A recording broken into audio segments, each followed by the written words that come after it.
శశి కపూర్ తన అన్నలు రాజ్ కపూర్, షమ్మీ కపూర్ కంటే భిన్నంగా సాగాలని ప్రయత్నించేవారు. ఈ ముగ్గురు అన్నదమ్ములు ఎవరికి వారు తమదైన స్టైల్ను ప్రదర్శించారు.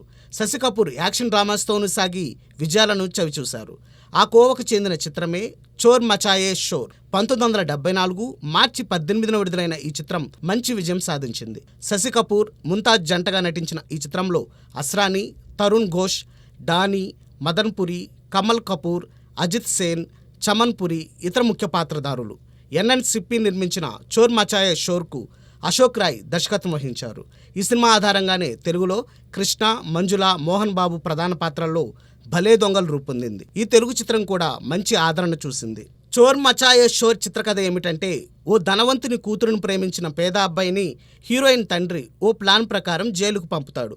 అక్కడ అతనికి ముగ్గురు దొంగలు మిత్రులవుతారు. అందరూ తప్పించుకు పారిపోయి ఓ మారుమూల గ్రామం చేరుతారు. హీరోను వెతుకుతూ హీరోయిన్ అక్కడకు చేరుకుంటుంది. ఆ ఊరిని ఓ రాజకీయ నాయకుని బారి నుండి ఈ దొంగలు రక్షిస్తారు.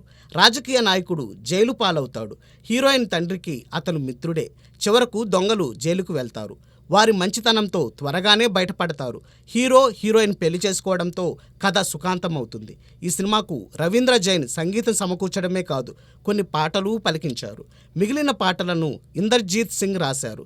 ఏది ఏమైనా చోర్ మచాయే షోర్ చిత్రం అప్పట్లో మంచి విజయం సాధించింది. ఇదే టైటిల్తో 2002లో ఓ సినిమా వచ్చింది.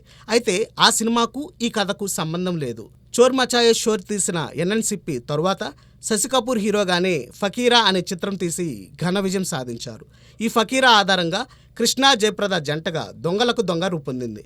అలా శశి కపూర్ చిత్రాల రీమేక్స్తో కృష్ణ అభిమానులు మెప్పించడం విశేషం.